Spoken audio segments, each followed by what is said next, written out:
Boa tarde a todos, agora sim. Sejam bem-vindos. O meu nome é João Tiago Gaspar, eu sou coordenador da equipa de estudos da Fundação Francisco Manuel dos Santos e estou aqui em representação do nosso diretor de estudos, o professor Gonçalo Saraiva Matias, que infelizmente não pôde estar presente. Em fevereiro passado, a Fundação Francisco Manuel dos Santos completou 10 anos de existência e foi criada com este objetivo primordial: estudar a sociedade portuguesa e promover um debate mais informado e mais livre. E tem que ser necessariamente por esta ordem, porque, no nosso entender, se um debate não for verdadeiramente informado, dificilmente poderá ser livre. E é por isso que a Fundação, ao longo destes últimos 10 anos, tem publicado uma série de livros, na forma de retratos e ensaios, tem publicado uma série de estudos científicos, tem produzido sites, infografias, obras digitais, sempre com a missão de informar os portugueses, e tem compilado dados. Provavelmente a forma que melhor conhecem é a Pordata, a base de dados de Portugal contemporâneo. A conferência que nos traz aqui hoje está inserida numa iniciativa mais vasta, a que chamamos Mês da Ciência e da Educação, e que tem como objetivo informar os portugueses sobre matérias que não são necessariamente a essência da Fundação Francisco Manuel dos Santos, que se tem ocupado mais das ciências sociais, mas que são essenciais para o país. E por isso temos feito esse esforço nos últimos anos de ocupar os meses de outubro e novembro com temáticas como as de hoje. Eu, posto esta primeira introdução, vou só fazer uns breves agradecimentos, não vos quero amassar. Queria agradecer, em primeiro lugar, à Universidade de Coimbra, na pessoa do Sr. Reitor e do Sr. Diretor da Faculdade de Direito, por nos dispensarem este auditório. Gostaria de agradecer, em segundo lugar, aqui aos comissários do Mês da Ciência e da Educação, o professor Carlos Filhais, professor desta casa, que está aqui presente, e o Dr. David Marçal, que nos têm ajudado imenso nesta iniciativa, que é o Mês da Ciência e da Educação. Como sabem, são dois dos maiores divulgadores de ciência que o país tem e, portanto, a Fundação poderia fazer um mês como este sem eles, mas assim torna-se muito mais fácil para nós. Em terceiro lugar, gostaria de agradecer a comparência dos nossos oradores. A Fundação, como tem esta missão, de facto, de produzir e divulgar conhecimento, digamos que o nosso output é tão bom quanto bons forem os nossos autores e, portanto, é muito importante trazer este tipo de investigadores para os nossos eventos. Vou só dar umas breves palavras em inglês, só para o professor Pebo entender. Professor Pebo, it is a great honor to have you here with us. Thank you for coming. For us all, it is very important to learn a bit more about this fascinating field of knowledge that is evolutionary genetics. Thank you for coming. And now I'm going to switch back to Portuguese. Só para dizer um último agradecimento ao público aqui presente e ao público que nos segue em streaming em casa, através da ffms.pt, porque isto é obviamente um lugar comum, mas sem o público que segue a Fundação, nós não teríamos razão de existir. Nós só existimos para servir os portugueses. E, portanto, obrigado por terem vindo e espero que desfrutem desta conferência. Obrigado.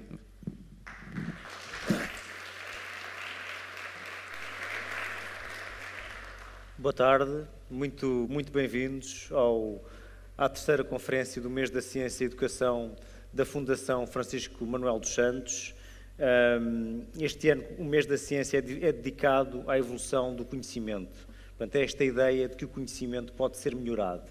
É uma ideia de que hoje nos parece óbvia, mas que nem sempre foi assim. Na verdade, esta é uma marca do pensamento moderno e do pensamento científico.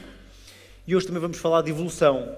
Vamos falar da evolução humana e vamos falar também de uma área da ciência cuja evolução foi estrondosa nos últimos anos, que é a genética. E a genética permite-nos hoje contar a história de todas as populações humanas de uma forma surpreendente e diria quase revolucionária. A genética não está sozinha. A genética, obviamente, está a par com outras disciplinas, como a arqueologia, como a linguística, como relaciona-se mesmo dentro de vários ramos da genética, há vários ramos que compreendem, que contribuem para este entendimento da grande história humana e da estrutura das populações atuais. Nós teremos hoje aqui connosco 3 conferencistas, 3 oradores, que são de facto de 3 áreas que se relacionam para contar a nossa grande história humana e aquilo que somos. Svante Pääbo, o nosso convidado, que é um biólogo especializado em biologia evolutiva e é um dos fundadores de uma disciplina chamada paleogenética, que é o estudo de ADN antigo, ou seja, sequenciar ADN de pessoas que viveram há muito tempo. Ele trabalhou extensivamente no genoma do Neandertal e conta esta história neste livro. É um livro que é editado, O Homem de Neandertal, em busca dos genomas perdidos.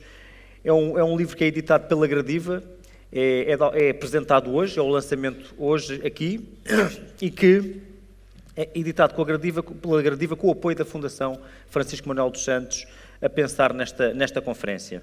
Portanto, este livro conta um bocadinho a história do pensamento e do percurso de Svante Pääbo no estudo de ADN antigo, que culmina com um grande feito técnico, que é a sequenciação do ADN do homem de Neandertal. Este tipo de livros é um estilo que já tem alguma escola.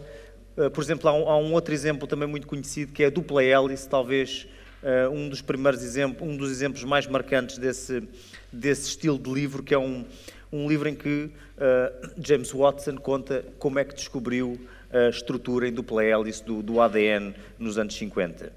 Isto também é um livro que fala sobre ADN 50 anos depois, ou muito mais de 50 anos, um pouco mais de 50 anos depois, quando de facto já sabemos a sequência do ADN humano peço desculpa, e os investigadores começaram a sequenciar ADN de pessoas que viveram há muito tempo. Temos também connosco Luísa Pereira, investigadora do I3S, o Instituto de Investigação e Inovação em Saúde, associado à Universidade do Porto, que é especialista em genética populacional. Com a redução do preço da sequenciação do ADN humano, foi possível, de um genoma humano, foi possível criar uma área de genética populacional, ou seja, sequenciar o genoma de muitas pessoas para tentar compreender as semelhanças e diferenças que existem entre elas e perceber, no fundo, também, não só um pouco a história das populações humanas, mas também a sua estrutura. E também Eugénia Cunha, bióloga e antropóloga forense, especialista em evolução humana, que também nos irá dar, da Universidade de Coimbra e diretora do Instituto de Medicina Legal de Lisboa, e que também nos irá dar a sua perspectiva do ponto de vista da antropologia forense e da biologia acerca da evolução humana. Portanto, no fundo, três áreas, três disciplinas aqui representadas, distintas, mas que se relacionam para nos contar a nossa grande história. And now, Professor Svante Pääbo, I'll thank you for your presence. The stage is yours. Thank you. Thank you. Well, first of all, let me then thank the foundation and the university for the invitation to come to this very beautiful city and very beautiful old university.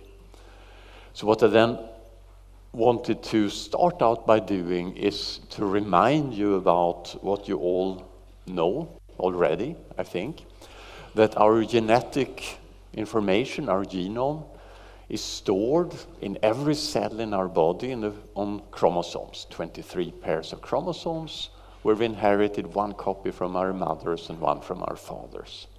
And the information in the DNA is stored in the form of the DNA, which is this famous double helical molecule. And the information there is in the form of the sequence of 4 bases or nucleotides, abbreviated A, T, C, and G. And the information is there twice, so to say. It's there on each of the 2 strands, and it's complementary. So whenever there's an A on one strand, there's a T on the other. Whenever there's a G on one, there's a C on the other. And it's important that it's there twice, because every time that a cell divides, its genome will divide. And then that happens so that there are enzymes that unwind the 2 strands, and 2 new strands are synthesized with the old as a template. And that process is very, very exact, but nothing is totally perfect, of course. So sometimes there are errors made. So when the genome duplicates in the germline, when new eggs and sperms are formed, there are sometimes errors made. So a wrong base is built in here. And if that is then passed on to the next generation, we have a mutation, a change in the DNA sequence. So every baby that is born carries something like between 50 and 150 new mutations. That's not there in the mother and the father, but new variants. And we can observe the results of that when we compare two DNA sequences, the two sequences you inherited from your mother or father, or in two different people. And if we do that for two humans, we have a difference every 1,200 or 1,300 nucleotides. Let's say 1 in 1,000. And since these mutations rain down on the genome approximately as a function of time in every generation, if we take a chimpanzee and add in here, we have more differences, about 1 every 100 nucleotides or so, so about 10 times more than between two human genomes. So we can then try to reconstruct the history of a DNA sequence of our whole genome by studying these differences. And we only depict our view of this history in the form of phylogenetic trees like this, where the two human sequences in this case trace their ancestry back to a common ancestor quite recent in time, and much further back in time is there a common ancestor shared with the chimpanzees too.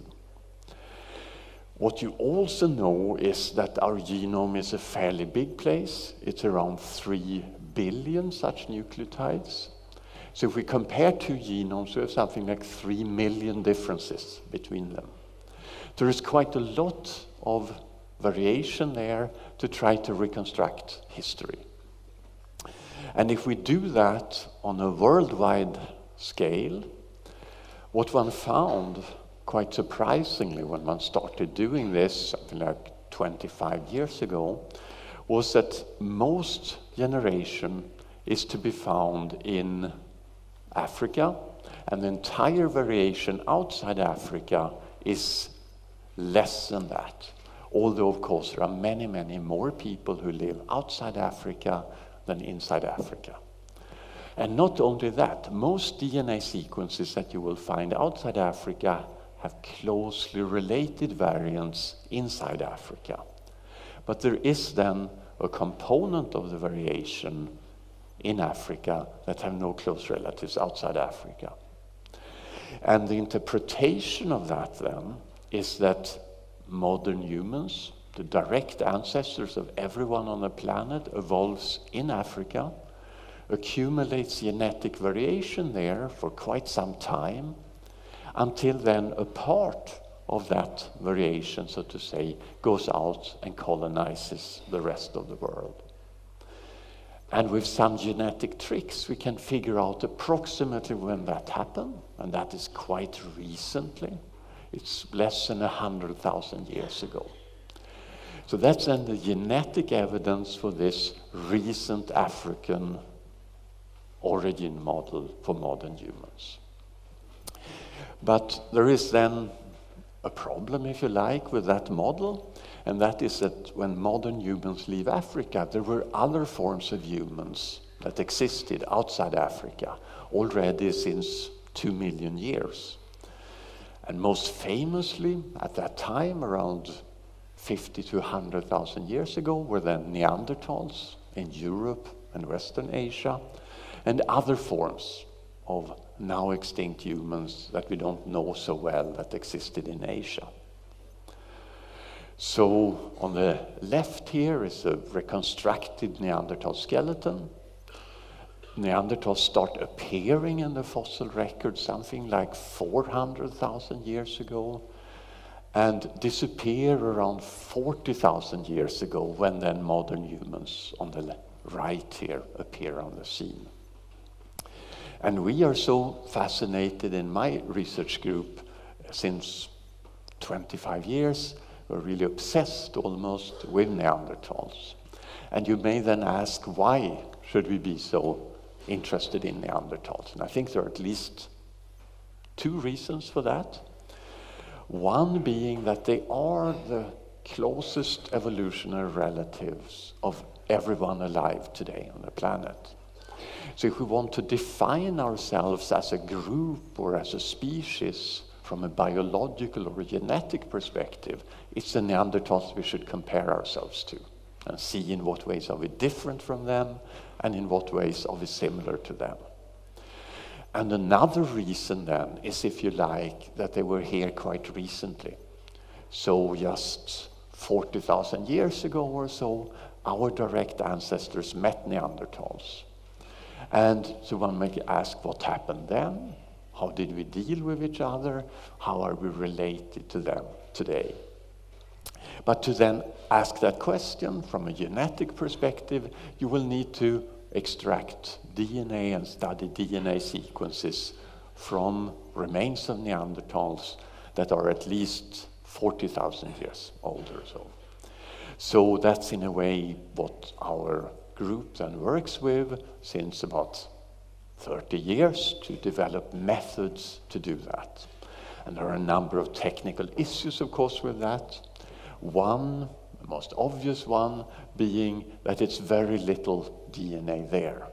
So that often in the order of 1,000,000-fold or 100,000-fold less DNA in such a bone than in modern tissue. And it exists then in a vast excess of DNA that doesn't come, say, from the Neanderthal, but from bacteria and fungi that have lived in the bone over tens of thousands of years when it was lying in this ground. And this then means that tiny amounts of contaminating DNA from present-day people that may exist on, say, dust particles in a room that doesn't matter at all when you study modern DNA, because there's so much of it, may totally overtake the experiments when you study ancient DNA. So we have then developed methods to try to deal with that. It's so little there, it's in small fragments, it's chemically modified to fight this contamination issue. And that involves, for example, working in special laboratories where you filter the air to get rid of dust in the air, dress up in funny clothing, and so on and so on. So we were then very lucky in 2005 to be funded for 5 years to work intensely on the methods with which we extract DNA from the bones, convert the DNA into form that you can put into sequencing machines and sequence millions of DNA molecules quite rapidly. So we got a lot better in that process. And so what you then can do is extract the DNA from such a fossil, sequence all the DNA molecules you have extracted, make your own little database of what was in this bone, and compare these DNA sequences to the human genome, for example, to bacterial genomes, and so on. And the first place where this worked for Neanderthals was from this beautiful site in Croatia. And from 3 different bones, from 3 different Neanderthals, that we then used to sequence a little over 1 billion DNA molecules. So what we then do is sequence these molecules, short fragments from such a bone, take into account that there are certain errors in them that's induced by chemical modifications in the DNA, and we match them to the human genome and see where they fit. So when we had then sequenced 1 billion molecules from these bones, there were parts of the human genome we had seen twice, some once, and also regions we had not yet seen. So back in 2010, we had the first version of the genome, which was just a little over half of the Neanderthal genome that we'd seen once or more. But we could begin to ask questions. And one of the first questions we were then interested in is, what happened when modern humans met Neanderthals? Did one mix with each other or not? So when modern humans come out of Africa 50,000 years ago or so, 60,000 years, and meet Neanderthals, did one mix or not? So if one had mixed. We would, of course, expect that Europeans today would carry more variants shared with Neanderthals than people in Africa. Because there have never been Neanderthals in Africa, there is no reason to think that Neanderthals would have anything special to do with Africans, but Europeans would have that. So to ask that question, we could then do a very simple test. We could sequence 2 genomes from present-day people, and just to test this idea, we sequence 2 genomes from 2 African individuals. We have the Neanderthal genome, and we can say how often does one African match the Neanderthal at a position where the 2 Africans differ, or how often does the other. We expect this to be 50-50, right? Because since Neanderthals have never been in Africa, there's no reason to assume that one African is closer to a Neanderthal than another African. And statistically speaking, there's also equally much matching for the 2 Africans. But when we then took a European individual and an African individual, found the places where they differ, and say how often does a French individual match a Neanderthal, how often does an African individual match a Neanderthal, to my surprise, I must say at the time, we found more matching for the European individual, suggesting that there could have been a contribution genetically from Neanderthals to present-day Europeans. Even more surprising was that when we took a Chinese individual, although most people would say there had never been Neanderthals in China, we again found more matching. And when we took a person from Papua New Guinea, where for sure there had never been Neanderthals, we again see more matching. So no matter whom we looked at outside Africa, outside sub-Saharan Africa, we saw this extra matching to the Neanderthal. And that then led to this idea that when modern humans come out of Africa, they presumably pass through the Middle East or the Near East, and we know there were Neanderthals there. So these early modern humans outside Africa mix with Neanderthals so that they come to carry a bit of Neanderthal contribution. I'm trying to get this to change. It should happen something here. So if these early modern humans mix with Neanderthals and then spread out to become the ancestors of everyone outside Africa, they could sort of carry with them this Neanderthal contribution also to regions where there had never been Neanderthals, to the extent that anyone whose genetic roots are outside Africa carries something like 1 to 2% of the DNA from Neanderthals. And we were very lucky when we published this in 2010. There was a lot of sort of follow-up interest from scientists who analyzed these genomes and came to similar conclusions to us.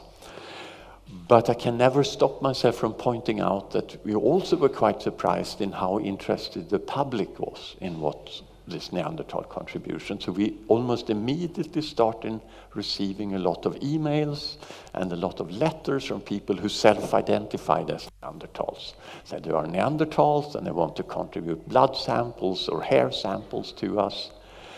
And I started noticing a funny pattern in this correspondence. It turned out to be almost only men who write to us and say they are Neanderthals, and very few women who claim they are Neanderthals.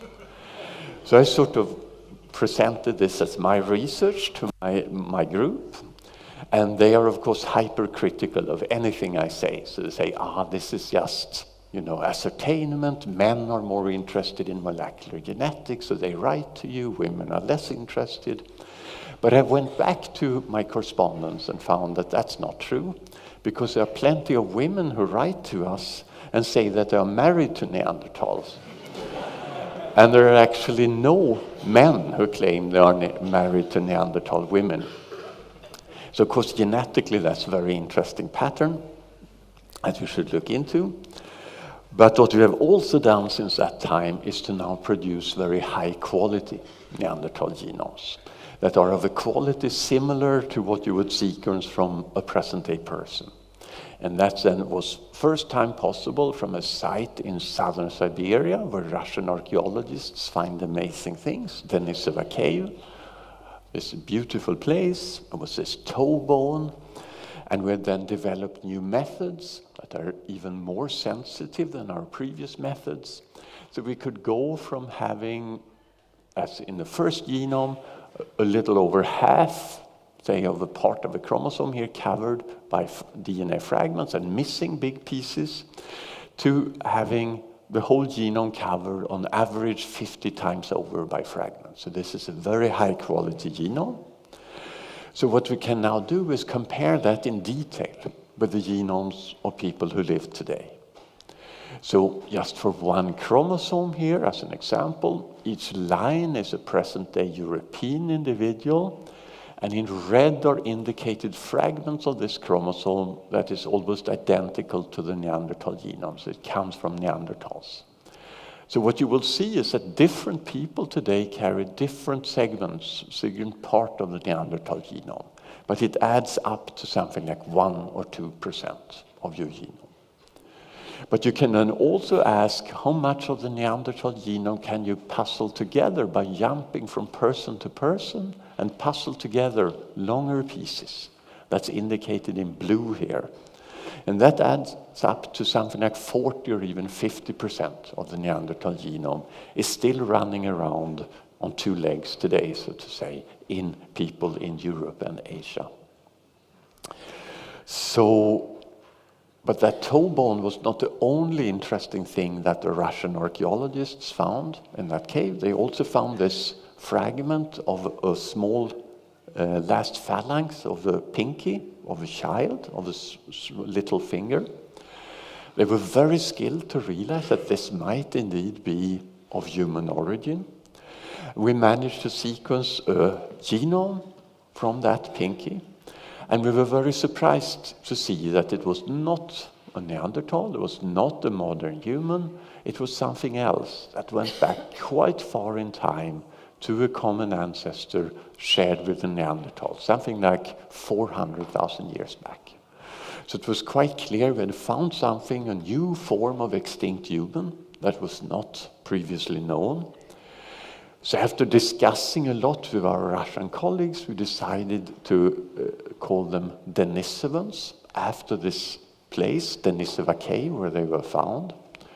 So just like Neanderthals are called Neanderthals after the Neanderthal site where they were first found, these guys are called Denisovans after this Denisovan site. And still today, they are only known from this little fragment of a finger and 3 teeth that has been found in the cave. But we think that they have been quite widespread in the past, because if you look in Eurasia, you find no contribution to people living today in Europe from Denisovans, but wherever you look in Asia, you find that people carry a little bit of Denisovan DNA in addition to the Neanderthal DNA. So something like 0.2% of their genome. And if you look out in Oceania, say in Papua New Guinea or Aboriginal Australians, up to 5% of the genome come from these Denisovans. So we believe they have been widespread all over Asia. Probably they've been much more widespread than Neanderthals have been. So if we should summarize then this first part of what we think we know about the origins of Neanderthals and Denisovans and modern humans from studying DNA. There is an origin for Neanderthals and Denisovans in Asia. They had ancestors in Africa. They had ancestors there more than 500,000 years back. They come out of Africa and evolve in Western Eurasia to what we call Neanderthals, and then in Eastern Eurasia to what we call Denisovans. We don't know where the border between these groups have been. It's shifted over time for sure, but we know that at this site then in southern Siberia, sometimes there have been Neanderthals, sometimes Denisovans. And then modern humans have an origin in Africa, come out of Africa, meet Neanderthals early on, probably in the Middle East, mix with them, continue to spread across Eurasia, mix more times with Neanderthals, mix in the East. In the East, we should see, hello, they should mix in the East with Denisovans. Somewhere I should point this and do this. Yes. And they mix several times with Denisovans and then continue to spread out in the Pacific. And these other forms then become extinct with time, but live on then in this contribution from Neanderthals to everyone outside Africa, and in Oceania up to 7% of Neanderthal and Denisovan DNA. So in Africa then, modern humans also spread, and there were other forms of hominins there. And since one mixed with other forms of humans outside Africa, one probably did it also in Africa. So I think in the future, when we get genomes, hopefully from now extinct forms of humans also in Africa, we will find that this went on in Africa also. So we begin to get now very direct evidence of this mixing with other forms. And the first such evidence came from Romania, from this cave site, where cavers found this mandible. It's a modern human mandible. It's dated to 40,000 years ago, so it's one of the earliest modern humans in Europe that lived at a time when there were still Neanderthals around. So we were very interested if this individual had mixed with Neanderthals or not. And if you look just on one chromosome here and indicate in some other modern humans in color pieces of DNA that come from Neanderthals, and now we look for this individual from Romania, we find that indeed this person, its ancestors are mixed with Neanderthals and has a lot more Neanderthal DNA than people later on. In fact, where it's black here, we have no information, so it seems that over half of this chromosome is solidly of Neanderthal origin. That, of course, means that this individual had a Neanderthal ancestor quite recently in its family tree. So there are 7 such large pieces of chromosomes that come from Neanderthals. And we can show that this means that if this is this individual, that's 50% of its DNA from its mother, 50% from the father, 25% of grandparents. We can show that this individual must have had a Neanderthal ancestor, either 6 generations, 5 generations, or 4 generations back in its family history. So of all these mixtures between modern humans, Neanderthals, and Denisovans that one has inferred from studying the genomes, we sort of stumble across an individual that has a close relative, a modern human with a close Neanderthal relative. The other such examples come from Denisova cave again, a tiny little bone this size that we extracted the DNA from and first looked at a tiny part of the genome that comes from mothers, indicated in blue here that comes from a Neanderthal. So we thought this is a Neanderthal individual. But when we then studied the nuclear genome and look at each chromosome here and plot in blue Neanderthal variants and in red Denisovan variants, you see that every chromosome pair is both blue and red, indicating that one chromosome comes from a Neanderthal and the other chromosome from a Denisovan. This suggests that this individual then here has a mother that is a Neanderthal, because that little mitochondrial DNA showed comes from Neanderthal, and it has a father that is Denisovan. So this is then a sort of first generation offspring of a Neanderthal mother and Denisovan father. So of these sort of mixtures one has inferred, we now stumble across a first generation here, Neanderthal Denisovan. So one lesson is that we have always mixed between groups. even quite different forms of humans when we have met them. But we have, of course, not met that often, because otherwise Neanderthals and, say, modern humans would not be sort of distinct groups that you could recognize. But it's another message that may be coming here too, and that is that we seem to find these close relatives, these people that have close to mixtures too easily. So we have only, from the Nissewa cave, only 6 individuals for which we have DNA information, and one of them turns out to be this first generation offspring of a Neanderthal and Denisovans. If we think about modern humans that are old enough that we lived at a time when there were Neanderthals and Denisovans around, we have only 3 individuals for which we have DNA today. One in Western Russia, one in China, and this individual in Romania. And I already showed you that this individual have a closely related Neanderthal in its family tree. So we find this, stumble across this almost too easily. So I think something that may be coming is a realization that what happened when we met Neanderthals may not have been that we killed them all. It may simply be that one mixed with them and that they were absorbed into larger modern human populations. So if there were 50 times more modern humans than Neanderthals, that would end up being 2% of our genomes today, right? I think it was probably more complex, might have been different things happening in different regions and so on, but that could be part of the story. So in the end here then, I wanted to discuss a bit what does this mean today, functionally, for people living today, that we carry these Neanderthal variants. And we're beginning to learn more of that. Almost every month there are papers coming. The first example of that was a genetic variant indicated in red here that is quite frequent in Asia. Up to 25% of Asians carry it. And that variant encodes a gene for a lipid transporter that carries many differences between the Neanderthal variant and the modern human variant.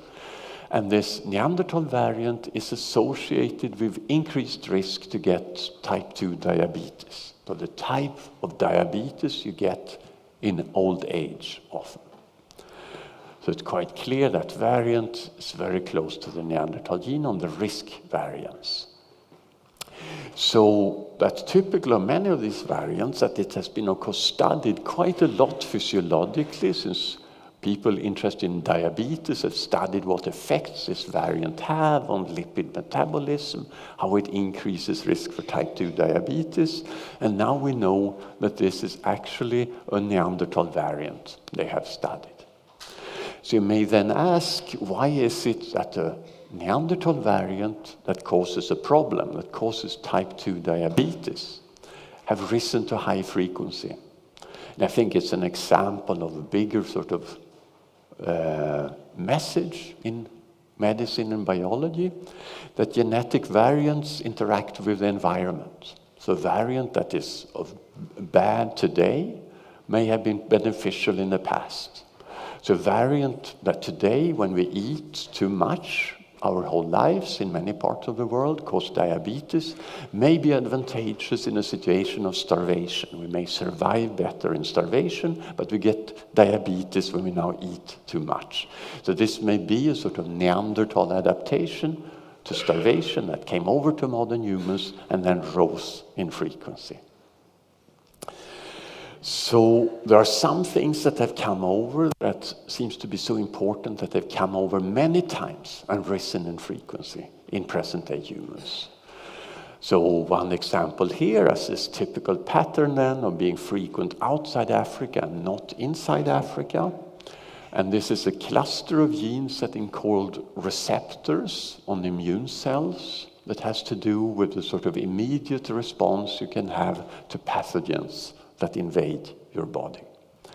And these variants come both from Neanderthals and from Denisovans over to present-day people. And in fact, if you have 2 copies of this Neanderthal variant, you express more of these receptors. You have more of these receptors on your cell surface than if you have the modern variants. And in association studies, having these Neanderthal variants is associated with increased resistance to infections with Helicobacter pylori. That's a bacterium that gives you ulcers. So if you don't have an ulcer in spite of a hectic life, you may perhaps thank Neanderthals for that. But these very same variants are then associated with increased risk for allergies. So if you have allergies, you might blame Neanderthals for that, perhaps. Again, illustrating that the same genetic variants can have both good and bad consequences for us. The most famous example, perhaps, or the most fascinating one, actually is a variant that comes from Denisovans. And it has to do with adaptation to live at high altitudes, where there is very little oxygen in the atmosphere in Tibet. So it was already known that people in Tibet carry a genetic variant in a gene called EPAS1 that allows them to absorb more oxygen in their blood without having lots of red blood cells that cause clots, blood clots and other problems. And when then the Denisovan genome came along, a US group could show that this variant comes over from Denisovans into the ancestors of Tibetans. So it's quite interesting that we may not have had such large populations in the high plateau in Tibet had there not been this contribution from Denisovans. And in fact, earlier this year, there was a mandible found in Tibet at over 3,000 meters altitude that may be Denisovan, and that is quite old, that is over 160,000 years old. Yes. So this is then part of a bigger pattern that it seems that these modern humans come out of Africa, meet Neanderthals and Denisovans that have lived for hundreds of thousands of years in the environment in Eurasia, have genetic adaptations to that environment. They mix a bit with these newcomers from Africa, and advantageous variants that have come over then rise in frequency, something we would call adaptive introgression or so. So, oops, I'll see if I can go back. Perhaps I can't. Let me see. So, we can sort of switch. Another aspect that is now becoming possible is to begin to look for things that seems to be common in Neanderthals and unique to Neanderthals. We now have 3 high-quality Neanderthal genomes. So we can begin to look for things then that didn't change from the human lineage, but changed on the Neanderthal lineage, things that changed here in Neanderthal history. And there's a postdoc in the lab that studies that. And one thing that stood out to him was a protein that is an ion channel that sits in the cell membrane. And it has 3 amino acid differences in the Neanderthals that we had not seen in any modern humans, although there are thousands of modern human genomes around today. And this is not just any ion channel. It's an ion channel that sits in the peripheral nerve endings and initiates the sensation of pain. When you have pain, it's sort of a crucial component of that is that this sodium channel opens and lets sodium ions into the nerve cells. So he expressed this Neanderthal version of this and modern human version and studied the electrophysiology of them in cells and could see that for the same stimulation, this Neanderthal variant remained open longer. So what this suggests is that the Neanderthal version of this channel opens as readily but closes more slowly. So it is as if this it lets in more ions for the same stimulation.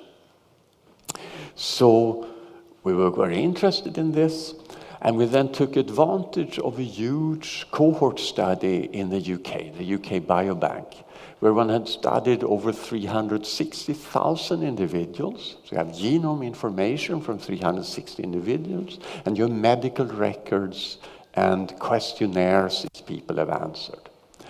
And we were then fascinated to find that some people actually carry this Neanderthal version, but it's quite rare. 0.4% of people have this Neanderthal version of this ion channel. So we could then look at questionnaires that they have answered. And there were 19 questions there that had to do with pain, all forms of pain. Have you had stomach pain in your last year? Have you had headaches? Have you had joint pains? And so on. And we could then look at what this pain sensitivity or reporting of pain in your life corresponds with. It was the first time I had access to such big cohort study. The first question to me was, what is the biggest correlation in your life with having pain? And quite sadly, when you get older, the biggest correlation is simply age. The older you get, the more pain you report. And it's quite trivial, of course, you have more medical problems and so on. But we could then also start asking politically incorrect questions. We could ask, do men or women report more pain in their lives? And we had sort of different opinions what we would find in the lab. And fortunately, I should say, there is absolutely no difference. Although we have quite the power to detect the difference with 360,000 people who have answered these questions, right? But what really interested us was, of course, what about people carrying this Neanderthal variant? And indeed, people who carry this variant report significantly more pain than other people. So in terms of this age effect here, it is as if you were 8 years older. You sort of have 8 years more of pain, if you like, if you have this Neanderthal variant. So, of course, the sensation of pain is much more complex than this ion channel. It's sort of modulated in the spinal cord and, of course, in the brain. We know that we can experience the same pain very differently and differently strong, depending on our many things in our lives. But it's still fascinating, so we cannot say for sure that Neanderthals were more sensitive to pain. Yet it's interesting that people today that then have one copy of this Neanderthal variant, all these people have just one copy, have the modern copy of the other chromosomes, whereas Neanderthals, of course, had 2 copies of this. It sort of suggests that they may be more sensitive to pain. So maybe we have to modify our view of Neanderthals a little bit from this common view that they were this sort of robust, I'm trying to get this to change, that they were this robust sort of brutish individuals. I wanted to have a picture illustrating that. Batteries are going in this or something like that. Now I can't go forward at all. Can you take the next slide? Can you do the slides from upstairs? The batteries seem to have died here.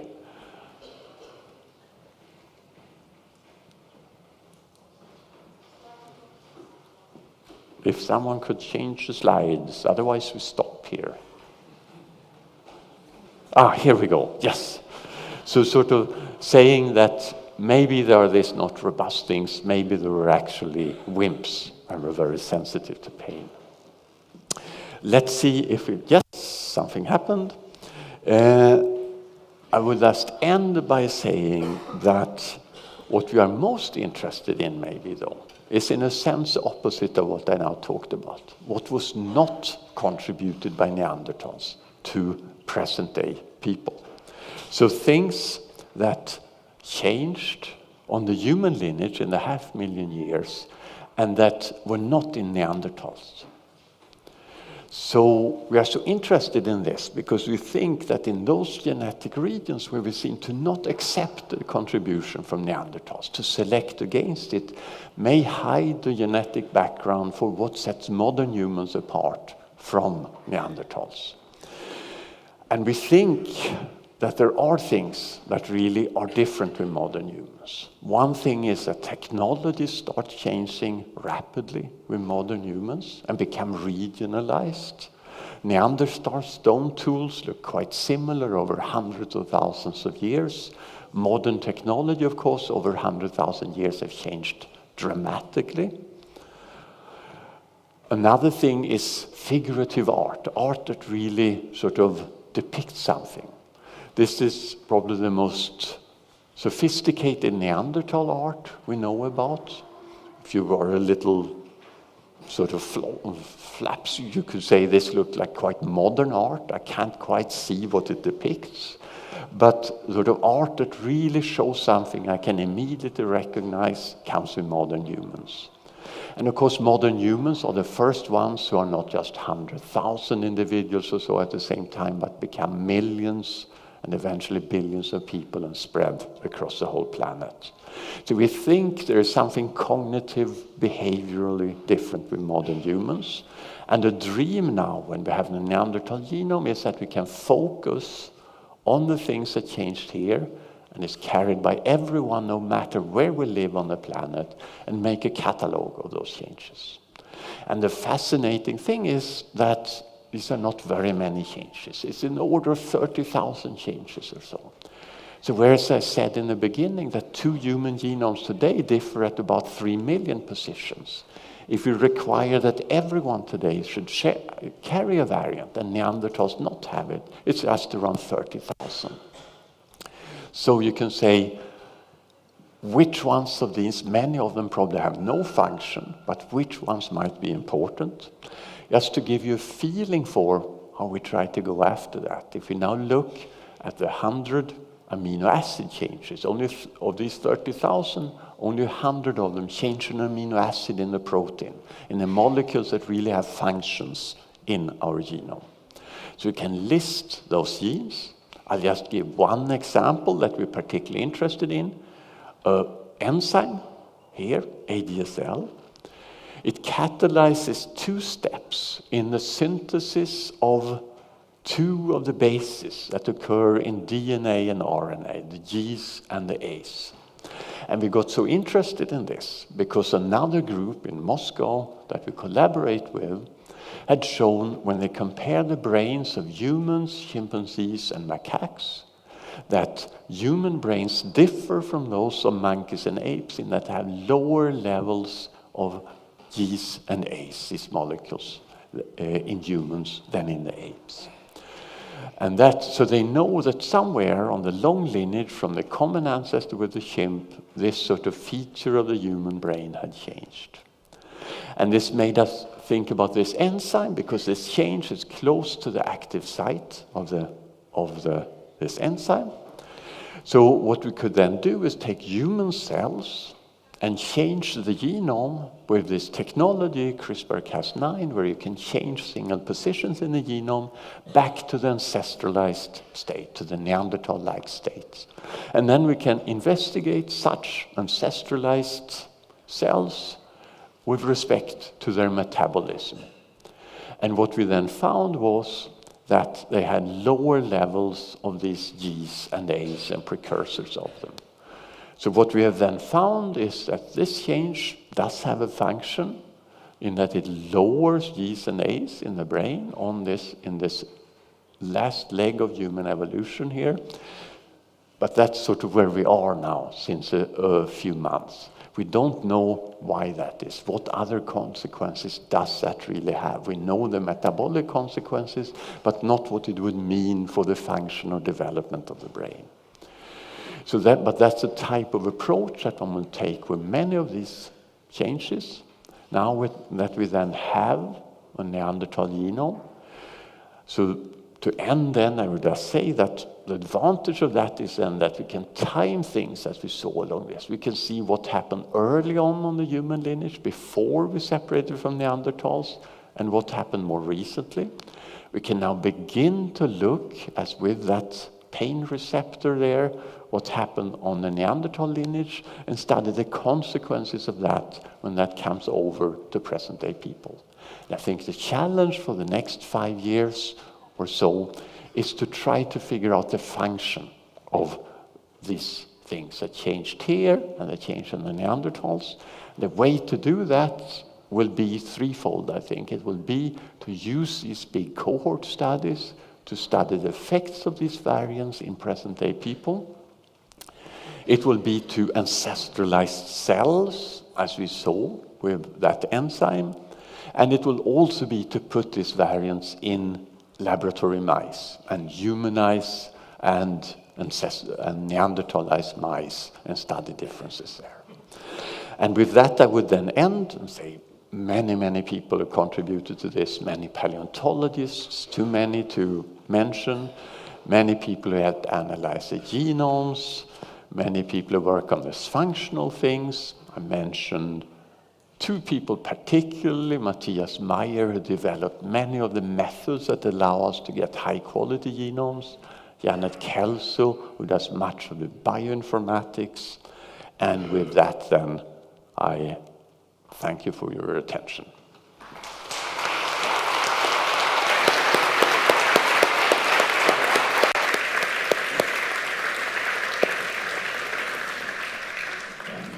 Thank you, Professor Pablo. Tem agora a palavra a professora Luísa Pereira. Muito obrigado.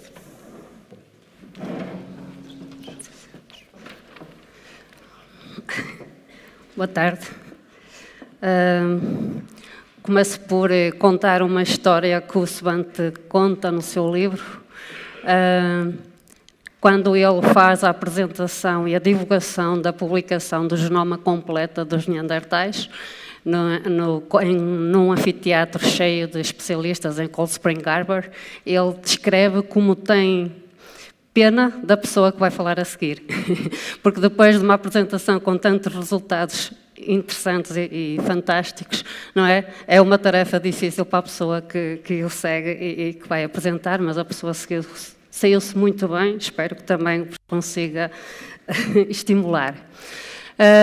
Portanto, eu venho do Porto, do I3S, eu sou geneticista e então tenho que relembrar alguns conceitos que o Svante já apresentou detalhadamente, mas relembrar então que nós, geneticistas, estudamos o genoma e o nosso genoma está principalmente concentrado então no núcleo, dentro das células, e é enorme, portanto, temos 2 vezes cerca de 3,2 mil milhões das bases, que formam, então, a nossa linguagem, o nosso alfabeto da vida, não é?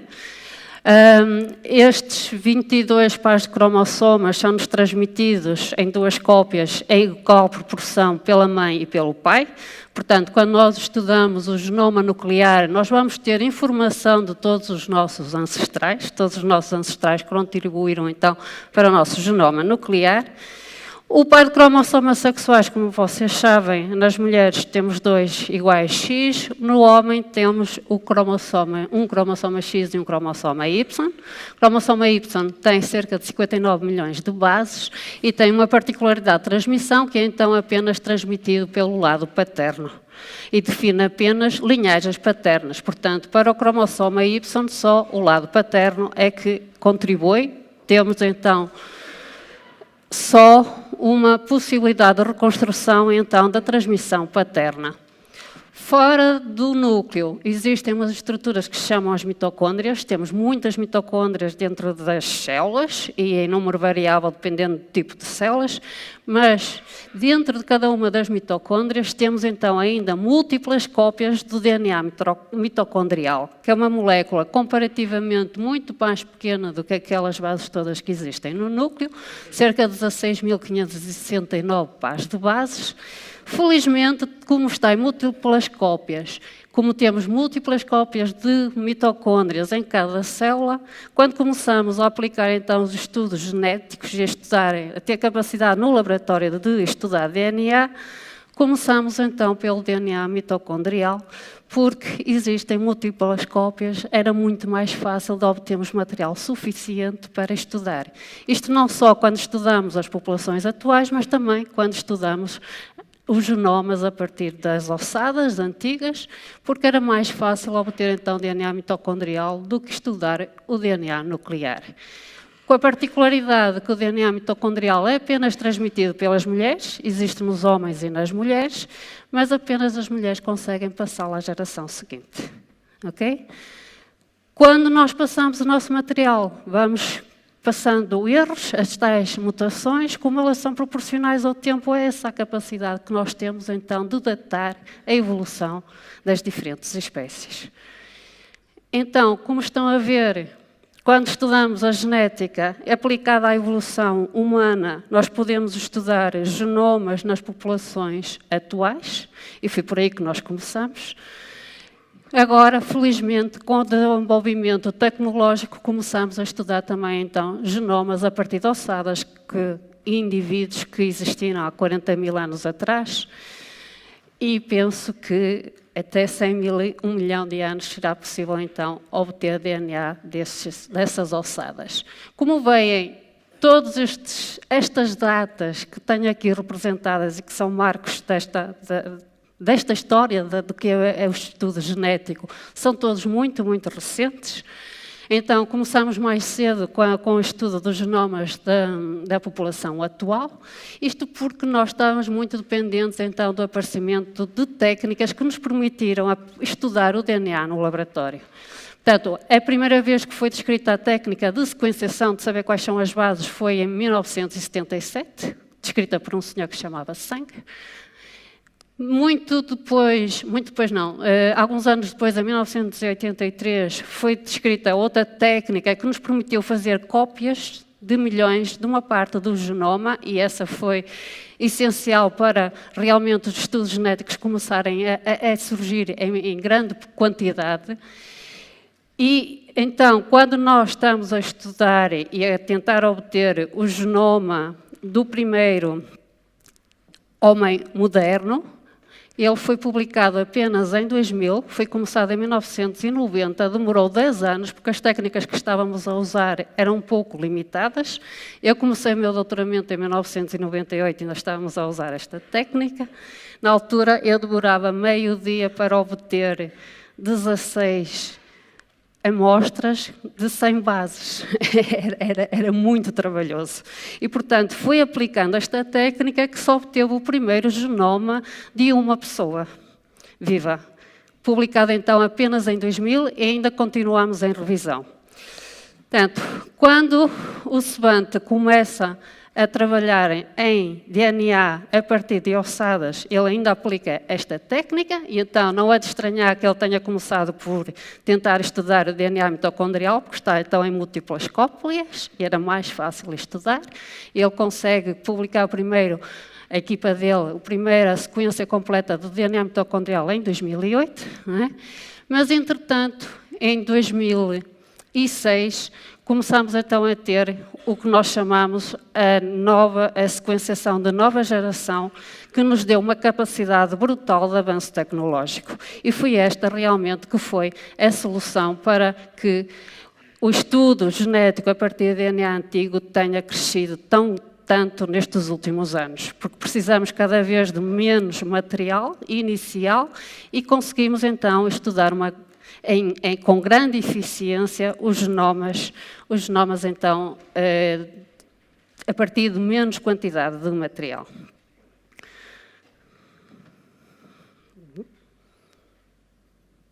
Ok, eu confesso que na transição do meu doutoramento para o pós-doutoramento ainda andei a investigar se deveria começar e aventurar-me para o DNA antigo, mas, como vocês viram, as condições laboratoriais têm que ser muito, muito bem controladas, porque para conseguirmos estudar aquele 0,001, não é, de material que subsiste numa ossada de uma ossada antiga, é muito limitada. Portanto, é preciso investir uma grande quantidade de dinheiro em condições muito controladas para conseguir obter, então, material e é nisso que reside a espetacularidade de se conseguir ter feito e conseguido um genoma completo a partir do Neandertal e do Denisova.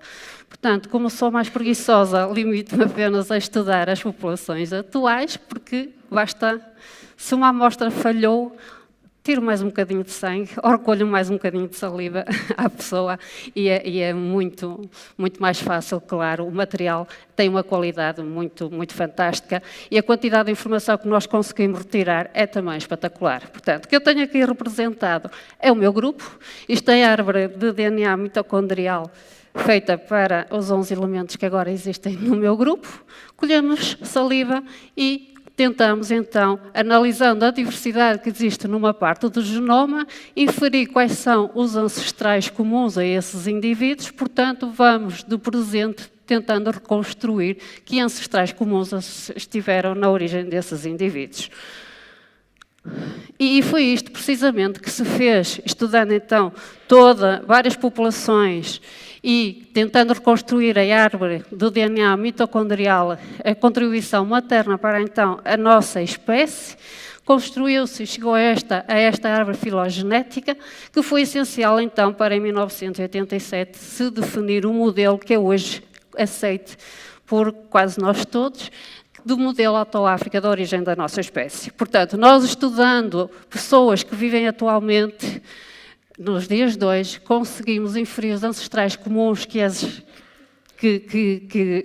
originaram e conseguimos chegar, estou a trocar, e conseguimos chegar a um ancestral único, que o DNA mitocondrial, o relógio molecular, data de ter existido há cerca de 200 mil anos atrás. Portanto, a nossa espécie, o homem moderno, teve uma origem única e as linhagens mais antigas ainda hoje estão presentes no continente africano.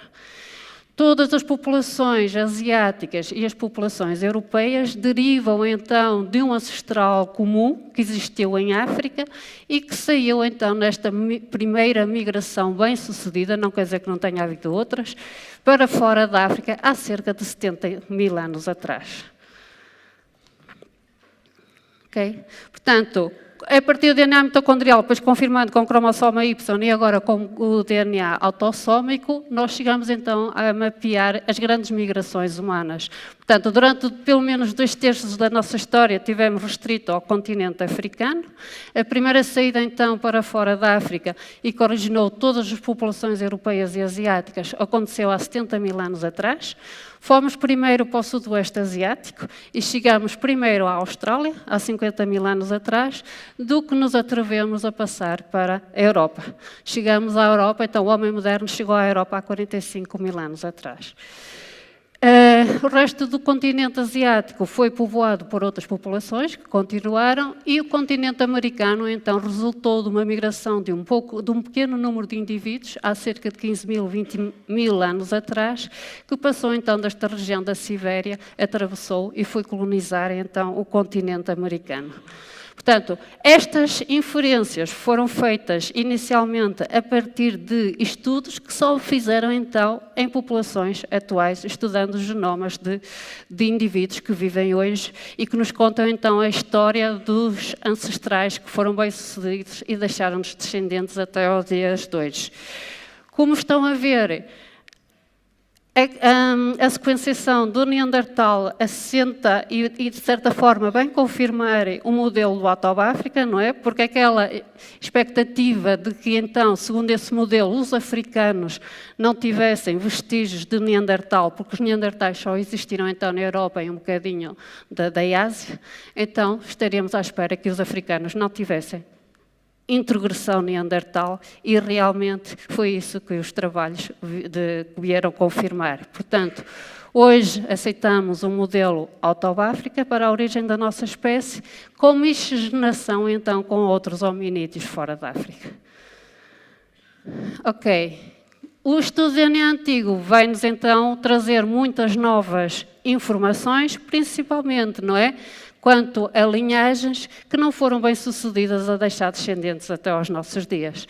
Esta é uma múmia que o Svante também descreve no seu trabalho, de um indivíduo que morreu há cerca de 4.000 anos atrás.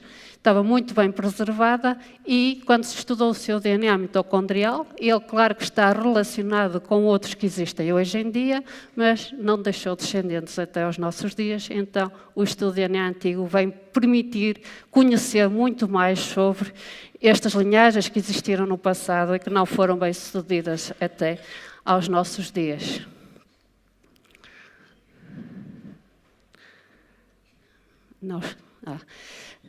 Agora já foi demais. Ok.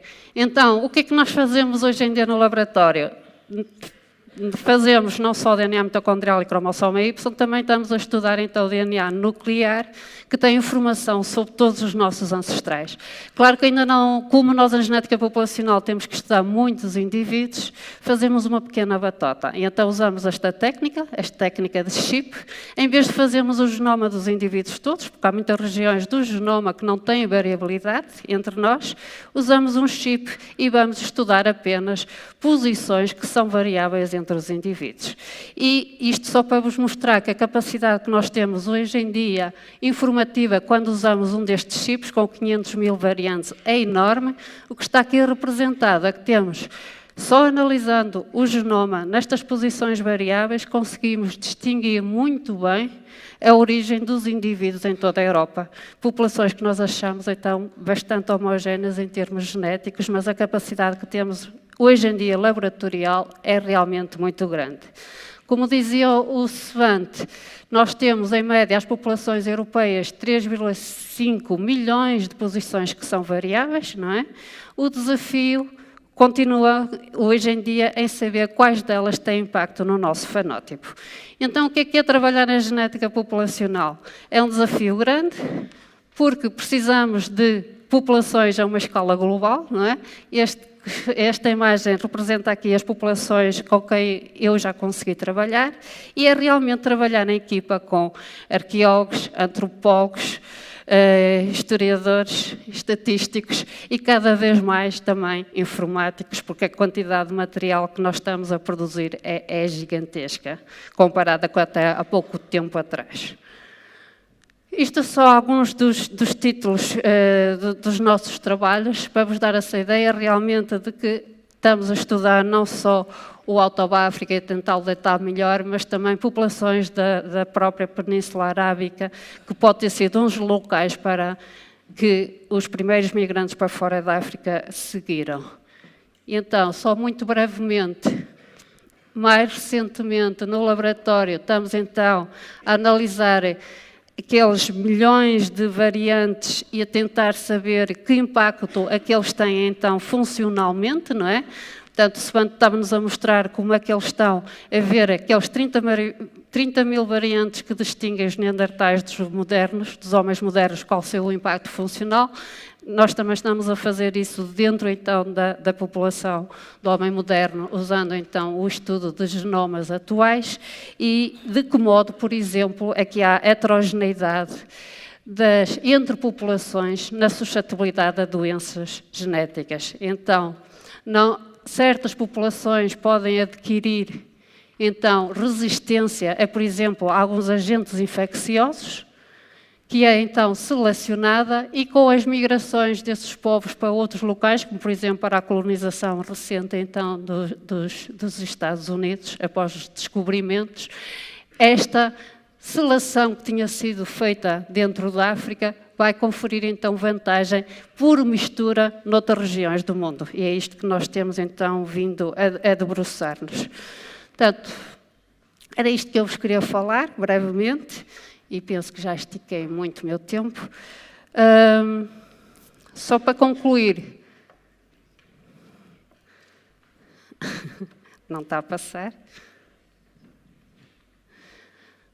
Só para concluir, então, muitas vezes agradecemos às agências financiadoras e aos nossos colegas, que eu tinha medo de não me esquecer de alguns, então desta vez achei bom e interessante agradecer às pessoas que contribuíram com as suas amostras, porque realmente esse é um bem essencial que nos permite estudar e saber mais sobre um pouco de nós, não é? De todos. Muito obrigada.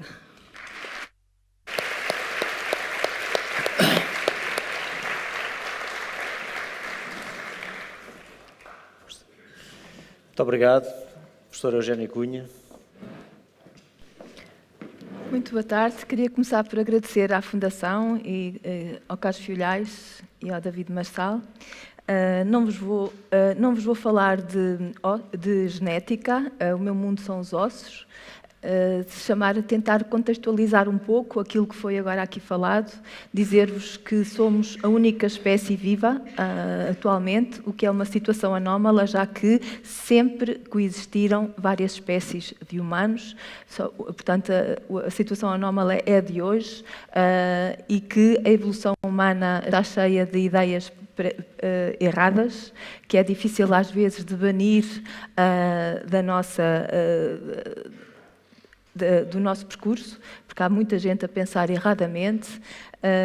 A nossa evolução é muito recente, o homem é produto de uma evolução acidental e ao acaso, e somos únicos em muitas características, algumas delas o Svante tentou falar que teriam uma base genética. Somos, de facto, muito particulares e também somos os únicos que seríamos capazes de estar aqui a falar, naturalmente. Porque é que isso acontece? Eu, por isso, uso o que o João Luís Arzuaga diz: nenhum outro mamífero é bípede, nenhum controla ou utiliza o fogo, nenhum escreve livros, nenhum viaja pelo espaço, nenhum pinta quadros, nenhum reza. E não há meios termos. Não é? Portanto, isto não é uma questão de tudo ou nada. Não há ninguém que faça meios fogos ou que reze de vez em quando, e por isso vale a pena nós cruzarmos a informação de várias ciências, e a genética é efetivamente uma das ciências que nos poderá, dizer alguma coisa. Acho essencial conhecermos, ter uma noção porque é que somos o sábio, o Homo sapiens, e o que é que nós temos diferente dos outros. Será que temos? Será que os neandertais não eram da nossa espécie? Vamos ver. Somos bípedes. Temos um grande cérebro e colonizamos todo o mundo. São características únicas, mas também somos os únicos que estamos a conseguir modificar a nossa própria evolução e a evolução de outras espécies. Definitivamente, temos em nós, podemos contar muitas histórias. Essas histórias são contadas, muitas delas, a partir dos ossos. E, portanto, lembrem-se que sem ossos não havia genética antiga, não havia ADN antigo, isso é fundamental, e que importa contextualizar um pouco. Por isso, quando é que isto tudo começou? Quando é que a nossa história começou? Começou há cerca de 7 milhões em África, estamos em Lake Turkana. A nossa história começou há 7 milhões de anos. Nessa altura já evoluíamos isoladamente, porque durante muito tempo tivemos uma evolução conjunta com os restantes primatas, sobretudo com os grandes hominoides ali representados. Então, há cerca de 7 milhões de anos tornámos-nos bípedes, começámos a andar sobre 2 pernas, e a nossa evolução é tudo menos unilinear. É uma árvore muitíssimo ramificada, conforme podem ver por ali, sempre coexistiram várias espécies. É de todo impossível falar-vos, nem pretendo, em 15 minutos dessas espécies ou dar nomes de fósseis, não é isso que eu pretendo aqui fazer, mas, naturalmente, há espécies mais conhecidas do que outras, por exemplo, o Australopithecus afarensis. Desde há 7 milhões de anos houve efetivamente acontecimentos fundamentais na nossa história evolutiva, que eu vou tentar dizer quais. Desde logo, não temos qualquer dúvida que a África é o nosso berço da humanidade, onde a maior parte das coisas se passaram. Isso foi mostrado aqui. A grande variabilidade genética continua a estar a maior no continente africano. No continente africano tivemos vários géneros, o Sahelanthropus, o Horrorin, que era o homem do milénio, o Ardipithecus, várias espécies, pelo menos 8, de Australopithecus, várias espécies de Parântropos, pelo menos 4, Kenianthropos, e foi também em África que nasceram os primeiros Homo. O bipedismo é, portanto, uma característica que surge em África e que é comum a todos os hominíneos. Todos aqueles que eu falei há pouco, todos eles eram bípedes. Outra característica que parece única tem a ver com a evolução cerebral, a qual aconteceu sobretudo nos últimos 3 milhões de anos. Primeiro pusemos de pé, só depois é que se deu a evolução do cérebro. A evolução do cérebro, que era tão grande ou maior no Neandertal do que no homem moderno.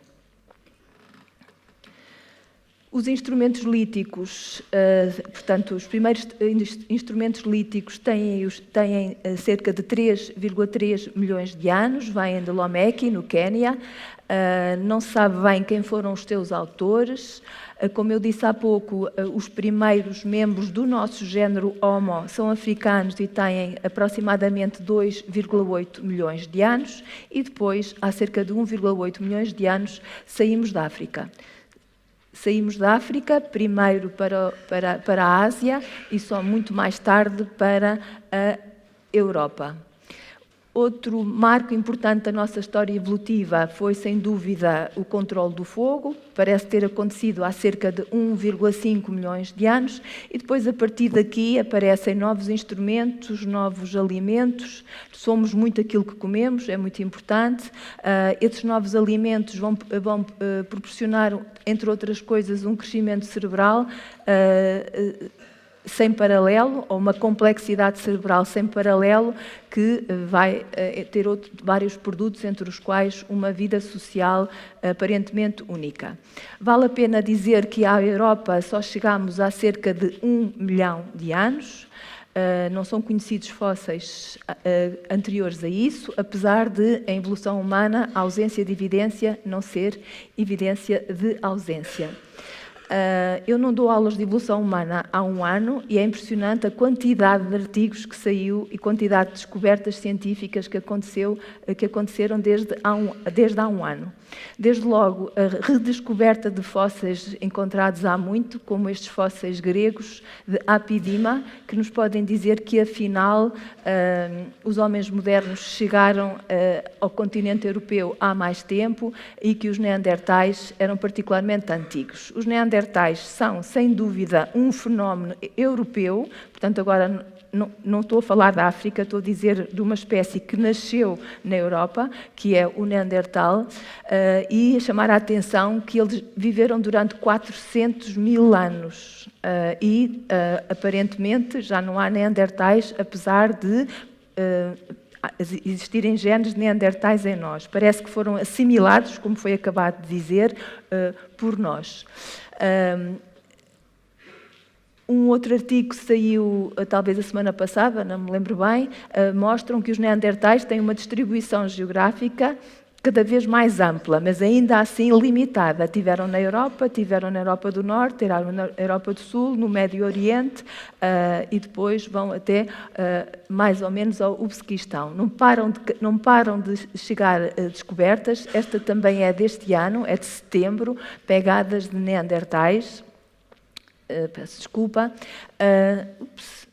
Andei muito para trás, peço desculpa. As pegadas de neandertais e uma outra espécie. Enquanto que para os neandertais temos centenas de fósseis, para esta espécie, que ainda não tem um nome científico, que é apenas conhecida por denisovianos, por causa da gruta de Denisova, temos inicialmente apenas uma falange, que vinha da Sibéria. Parece que agora temos mais, temos uns dentes que estão ali. Estes mapas já foram mostrados parcialmente há pouco. Estamos a encontrar, isto é muito importante, estamos a encontrar provas da presença de ancestrais em sedimentos de cavernas. Não é preciso só encontrar ossos, há outro tipo de registros fósseis. Eles encontram vestígios da presença de denisovianos, por exemplo, e de Neandertal numa gruta. Há provas dos que os tais denisovianos, julgava que se viveram há 50 mil anos, mas viveram 50, 70, 80, provavelmente até há 170 mil anos. Temos então um período muito amplo de coexistência entre denisovianos, neandertais e sapiens. Esta é a última descoberta que pensa, muito provavelmente, de denisovianos, que foi agora referida. Foi encontrada uma mandíbula no Tibete, que ainda não está estudada geneticamente, ou seja, não param de chegar vestígios que efetivamente devem também ser analisados em termos de genética. E é muito provável que a China, que é um país que ainda está pouco explorado, venha a dar muito mais provas do que sobre a nossa história evolutiva. Também há muito pouco tempo saiu este artigo, que é estranho, ou seja, apesar de só ser conhecida uma falange, agora uma mandíbula e uns dentes, fizeram esta reconstituição facial de como seria a face dos denisovianos, utilizando Clues About Anatomy from Ancient Genomes. É algo que podemos depois vir a discutir. Quanto a nós, Homo sapiens, nós surgimos em África há cerca de 300 mil anos. Pouco depois aparecem os primeiros enterramentos esses que já eram também praticados pelo homem de Neandertal. Portanto, temos práticas comuns entre os neandertais e homens modernos. O que é certo é que os neandertais não se espalharam mais, mas os homens modernos foram colonizar todo o mundo. Aqui algumas datas importantes. Portanto, homens modernos, Homo sapiens, África 300 mil anos, Ásia cerca de 150 mil anos, Austrália há fósseis com 60 mil anos, que é a primeira grande história da navegação humana, Europa, como já foi dito aqui, 45 mil anos e só bastante mais tarde é que se chega às Américas. Não temos hoje qualquer dúvida, e foi muito bem provado aqui, que o Homo sapiens se cruzou com outras espécies, mas isto levanta-nos uma questão importante: se cruzou e teve descendência fértil, porque é que continuamos a falar de várias espécies diferentes? Não seremos a mesma espécie? O Svante deu uma entrevista ao jornal O Público no dia 20 e sobre a clonagem para trazer de volta à vida os nossos parentes extintos. A resposta é o título da notícia: técnica e eticamente seria impossível, e depois, entre aspas, desextinguir o Neandertal.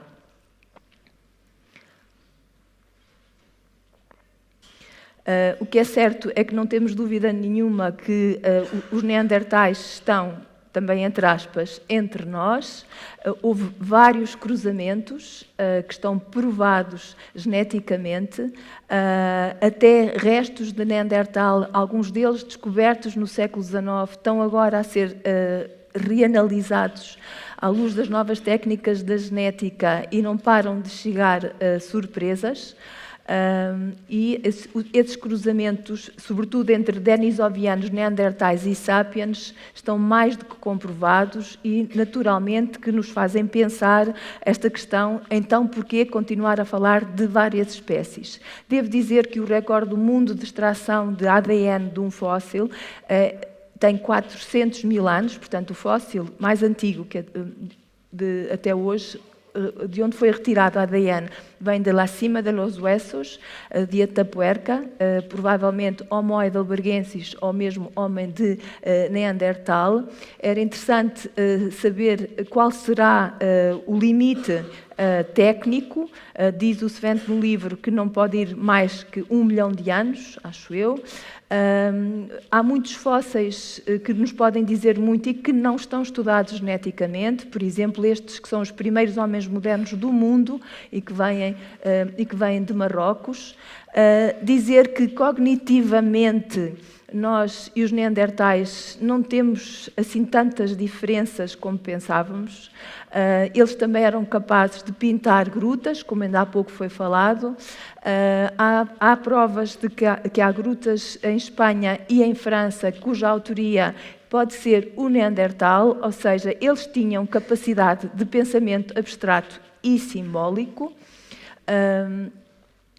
E por isso mesmo temos que talvez repensar muito bem esta questão de serem duas espécies. Devo dizer que em África nós temos esta tendência, quando estamos a falar de genética, só falar quase da Europa, destes cruzamentos denisovianos, neandertais e homens modernos. Em África também há novas espécies mais ou menos recentes. Esta é uma descoberta que intrigou muito, a mim por acaso não. Foi primeiro anunciado como 2,5 milhões de anos, afinal este Homo naledi descoberto na África do Sul tem 250 mil anos e pode ter sido o precursor do comportamento funerário, dos rituais funerários. Dizer que o posicionamento de todos estes fósseis não é fácil, as suas datações nem sempre são credíveis. Quero mesmo referir que para Portugal o fóssil mais antigo que existe é este. É um fóssil muito importante, com 400 mil anos, descoberto pela equipa do João Zelhão. Deve ser um Homo heidelbergensis. E o outro fóssil igualmente importante, aqui perto de Leiria, o Menino do Lapedo, do Paleolítico Superior, com 24 mil anos, e o Zelhão também esteve na gênese da descoberta deste menino. Dizer também que há dois outros hominíneos recentes que também conviveram com o Homo sapiens, para além dos denisovianos e dos neandertais. Um deles é este hobbit, que vem da Ilha das Flores, na Indonésia, que eu penso que a equipa de Sven também vai estudar, ou está a estudar, a tentar retirar ADN. Viveu até há 18 mil anos. Era uma criatura com mais ou menos 1 metro, com uma capacidade craniana mais pequena que a dos australopitecos e que produzia instrumentos líticos. Há muito pouco tempo foi descoberto um outro fóssil muito importante nas Filipinas, Homo luzonensis. Eu penso que foi descoberto ano passado, já não me lembro muito bem. Portanto, estão a ver que está tudo muito povoado, há cada vez mais espécies. Esta também é bastante recente. Cada vez mais difícil de as pôr todas umas em relação às outras, mas não há dúvida, por pouco que se veja, conseguem ver que houve sempre coexistência de várias espécies. Portanto, hoje é que somos só uma só espécie. Será possível que o ADN antigo venha a reescrever a história da evolução humana? O que é esperado ainda acontecer? Na minha perspectiva, serão descobertas novas espécies. Essas novas espécies serão descobertas sempre em função de 3 grandes disciplinas: a arqueologia, a paleoantropologia e genética. Torno a dizer que se não houver fósseis, não há estudos genéticos sobre o passado. A extensão geográfica das espécies do passado vai ser muito maior do que a esperada. Continuaremos a poder recuar bastante no tempo e, obviamente, eu penso que 1 milhão de anos poderá ser a barreira, ou seja, nós só chegámos a 400 mil anos em termos de genética antiga. Há a expectativa de podermos chegar a 1 milhão. Não vamos chegar, portanto, aos australopitecos, por exemplo. Será que poderá haver avanços técnicos que nos permitam recuar um pouco mais? Era muito interessante, porque, efetivamente, há coisas que só a genética nos podem dizer. E, naturalmente, esta questão de uma ou mais espécies relativamente ao Neandertal e a nós tem vindo a dividir os geneticistas e os arqueólogos. Mas, repito, sem paleoantropólogos e sem arqueólogos não há material de estudo para a genética, não haveria genomas como estes que aqui estão. Fazer referência a um último estudo que também saiu há muito pouco tempo, em 2019, que dizem que os neandertais e os homens modernos divergiram, ou seja, evoluem separadamente há 800 mil anos. A ser verdade isso, ainda estamos para encontrar neandertais com mais de 400 mil anos. Portanto, temos aqui muitos dados novos.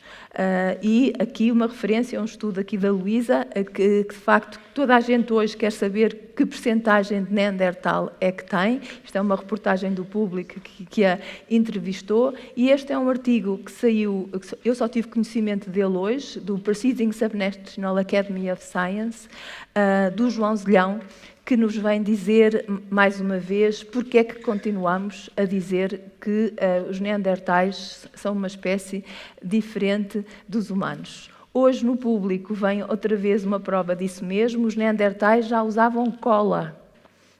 Portanto, é uma descoberta muito recente, que foi publicada, eu só vi através do Público, ainda não fui ver a notícia original. O que é certo é que, depois de milhões de anos, a evolução por seleção natural, operando ao acaso, produziu uma criatura capaz de controlar a própria evolução. A evolução por seleção natural pode ser substituída pela evolução por manipulação humana. Onde é que nós vamos, a partir de agora, só de nós depende. E não se esqueçam que a evolução do homem moderno continua, ou seja, não é perceptível, mas há coisas que ainda continuam obrigatoriamente a evoluir. Obrigada.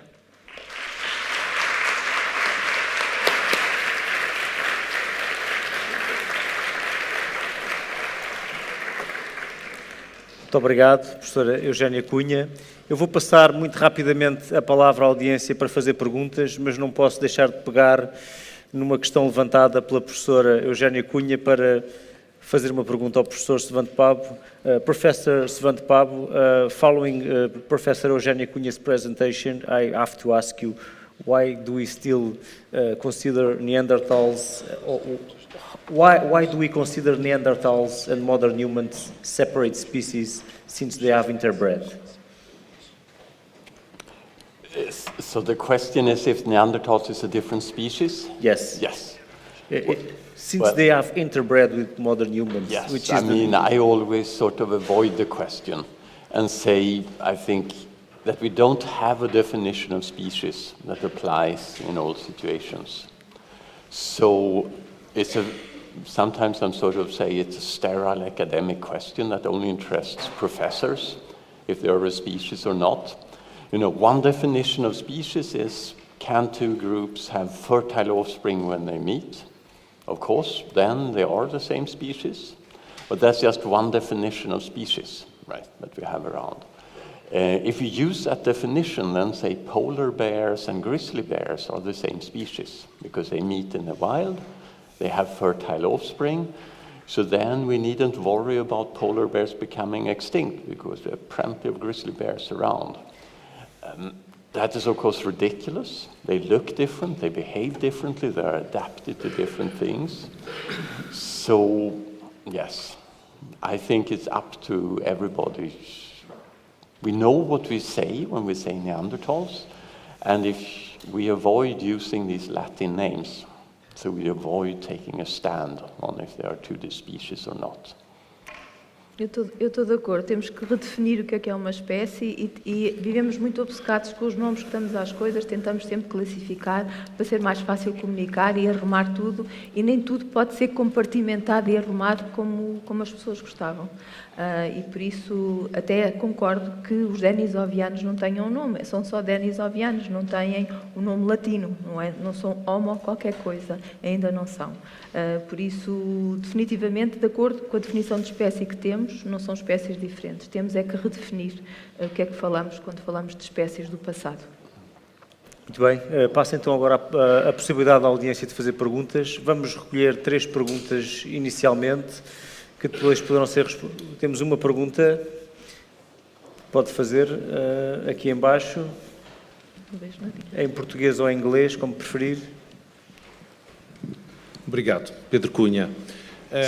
Peço desculpa, se puder levantar para ajudar a realização do streaming, obrigado. Eu queria fazer um comentário. A Luísa Pereira, na apresentação, disse que os homens modernos que teriam aparecido há cerca de 200 mil anos atrás e que chegaram, na apresentação eu vi, à Península Ibérica há 20 mil anos. 45 mil. Na figura estava 20 mil anos e foi por isso que eu estava aqui a pôr esta questão. Por exemplo, a Eugénia já falou o aparecimento há 300 mil anos e pronto, e nós conhecemos da arqueologia e das datações que o homem moderno, portanto as indústrias que estão associadas ao homem moderno na Península Ibérica, em Portugal, por exemplo, já aparecem a partir dos 30 mil anos, mais ou menos.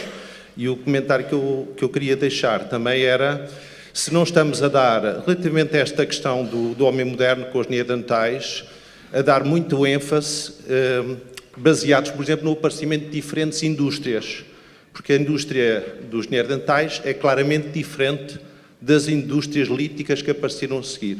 E, portanto, isso é uma questão que pode ajudar a enfatizar a distinção entre espécie, que realmente pode não ser realmente uma espécie, no sentido puro do termo. E, por último, deixar também, se estas problemáticas, mas com as diferentes idades e com as diferentes espécies, etc., muitas vezes não é ainda uma falta de uma estratigrafia mais fina que tenha datações também muito precisas associadas aos fósseis e às indústrias. Obrigado. Muito obrigado. Podemos recolher mais 2 perguntas. Eu esqueço-me. Antes de comentário ou reações por parte dos oradores. Há uma aí, ali. Obrigado. Svante, I've been following your work very avidly for the last 10 years or so. It's been quite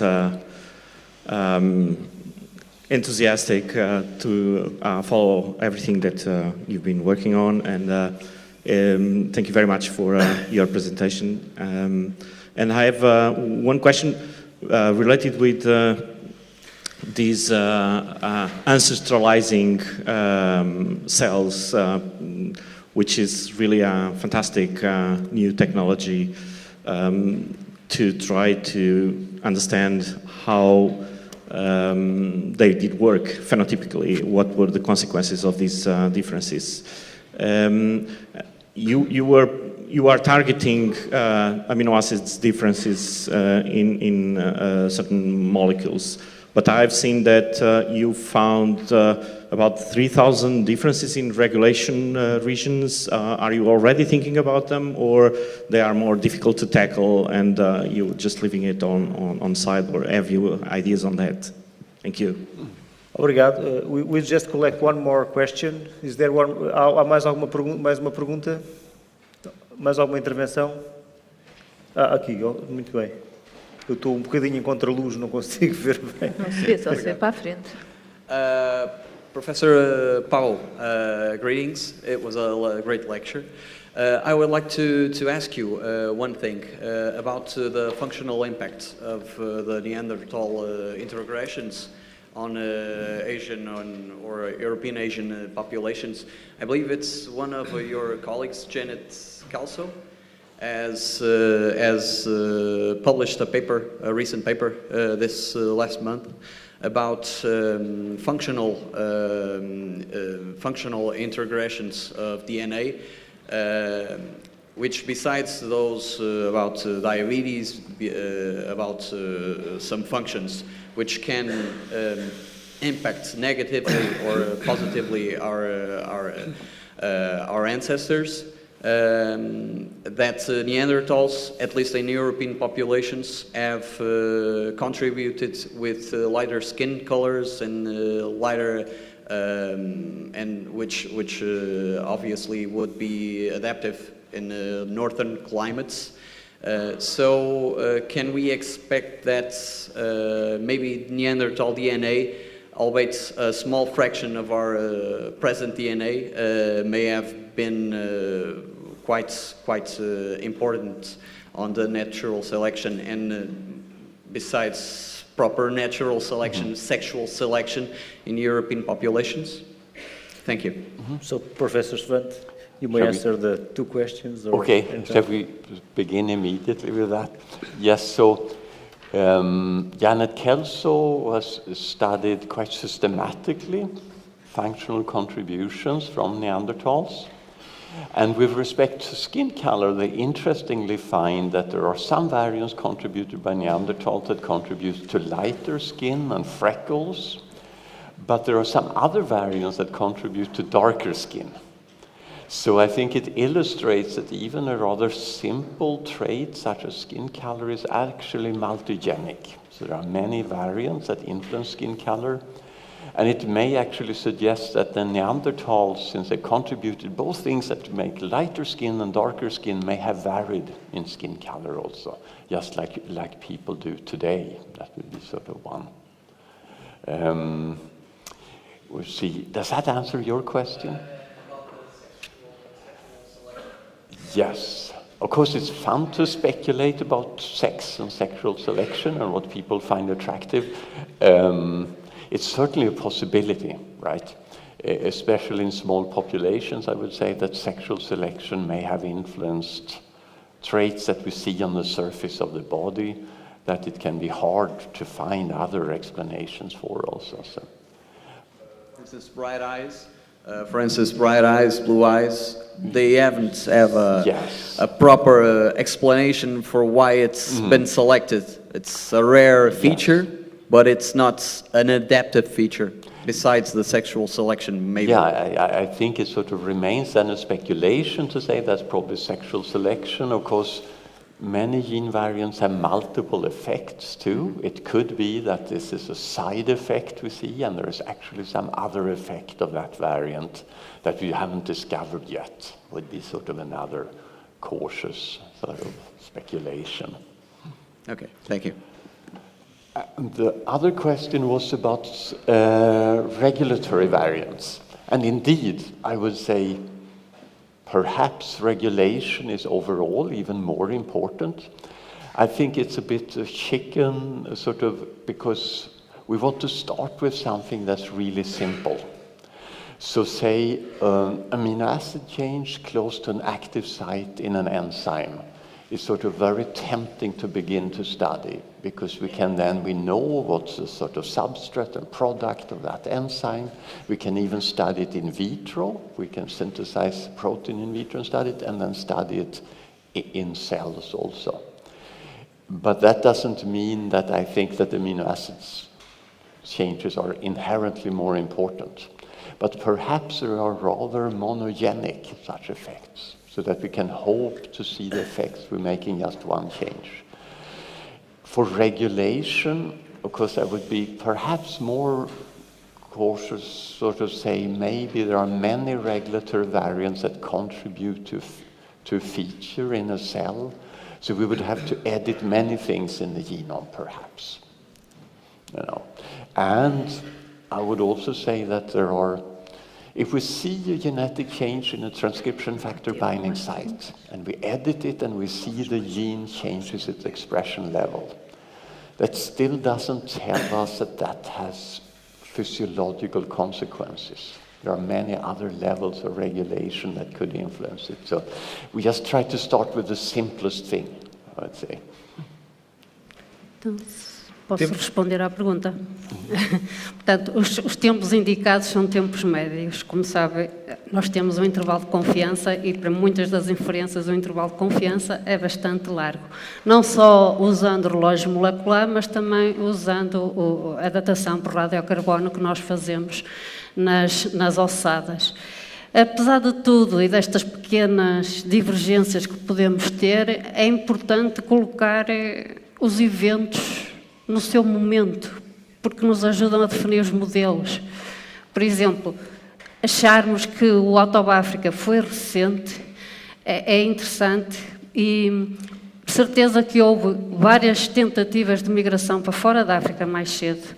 Encontramos ossadas antigas com 115 mil anos em Israel, mas os dados genéticos são discordantes que esses possam ter sido os nossos ancestrais de todas as populações europeias e asiáticas. Portanto, esse deve ter sido uma tentativa de migração, aqueles indivíduos chegaram ali.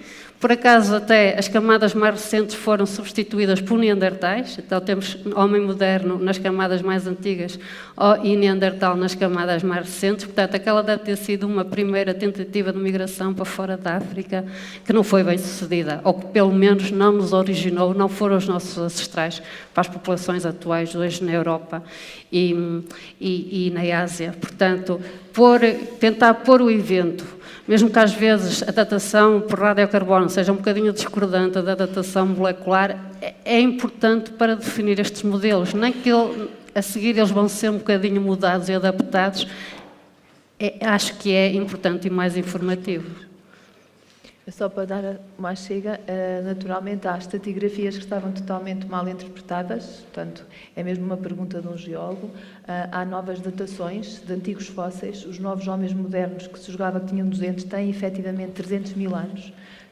São novas técnicas de datação, não é o radiocarbono, são outras técnicas, e a chegada à Europa também está bem comprovada há 45 mil anos, em Itália, Inglaterra, e até os fósseis da Roménia, que não chegam a ter tantos, são aqueles oásis que foram aqui falados, comprovam que de facto houve várias migrações para a Europa.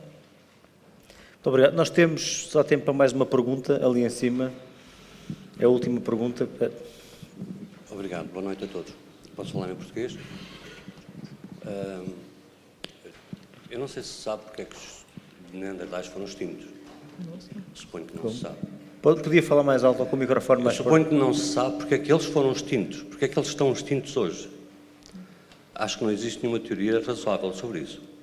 Não se pode pensar, acho eu, que nós os matámos a todos, quer dizer, ou que eles desistiram de viver. Portanto, é preciso saber-se porque é que eles estão extintos. Eu tenho uma hipótese bastante baseada em dados de que é que eles morreram de frio. Os sites deles foram progressivamente abandonados de norte para sul. Acabaram em Gibraltar sem conseguirem passar para a África, sem conseguirem ir para a África. Como ainda há bocado ficámos a saber, eu pelo menos fiquei a saber que eles eram sensíveis à dor e o frio causa dor, talvez que isso seja uma boa maneira de tentar procurar perceber nos nossos genes atuais e em relação a eles, o que é que nós somos mais insensíveis ao frio. Porque se eles forem muito insensíveis ao frio, muito sensíveis, digo, ao frio, eles poderiam estar extintos por causa do frio. Porque a temperatura tem baixado sempre. A expedição Vega, em 1878, foi coordenada por um sueco, Nordenskjöld, não sei pronunciar bem. Ele descobriu que, e relatou no seu relatório científico, que havia árvores, restos de árvores, a que os siberianos chamavam, mais para aqui, a que chamavam Noah's Wood, ou Adam's Wood, que eram árvores muito antigas, que estavam enterradas no permafrost. Hoje, o limite superior das árvores, onde elas são possíveis, é bem mais para sul. Portanto, para que houvesse árvores mais a norte, é preciso que a Terra fosse mais quente. Nessa altura, com a Terra mais quente, também se tem mais água. Muito obrigado. Eu penso que já conseguiu expor o seu ponto de vista. Não sei se alguém dos oradores quer comentar. Só dizer que não há uma única teoria que explica o desaparecimento, são vários fatores que explicam, não desapareceram, temos genes em nós, portanto, acho que o Svante disse, os neandertais e os denisovianos foram assimilados em populações modernas muito maiores, e eu relembro que bastaria uma taxa de mortalidade diferencial entre duas populações para, ao fim de algumas gerações, uns ficarem e outros não, mas falar de extinção quando nós temos alguns genes, portanto, o que é extinção? Não é? Svante, do you want to comment on the extinction or disappearance of Neanderthals? Excuse me? Do you want to comment on the extinction of Neanderthals and the causes? Well, I would say, I would speculate that it has something to do with modern human behavior. Because it's, of course, not only Neanderthals that disappear. Denisovans disappear, his hobbits that you mentioned in Indonesia appears. Every other forms of humans in Africa disappear. In fact, the last 30,000 years of human history is unique in that there's only one form of humans there. So I think it has to do with us, in some sense. Okay, thank you very much, Professor Svante. And we'll close the nós vamos encerrar esta sessão em breve. Resta também dizer que a próxima sessão do Mês da Ciência será em Lisboa, no dia 30 de outubro, próxima quarta-feira, às 3 horas, no auditório do Liceu Camões, e tem como título Como aprende o cérebro? O papel das ciências cognitivas na educação. Teremos 3 investigadores, entre os quais Jonas Ziegler, um cognitivista francês.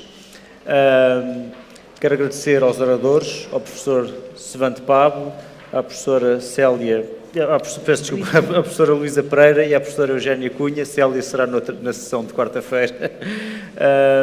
Quero também dizer que o professor Svante Pablo está disponível, se alguém quiser pedir para assinar o livro, ele está disponível para isso.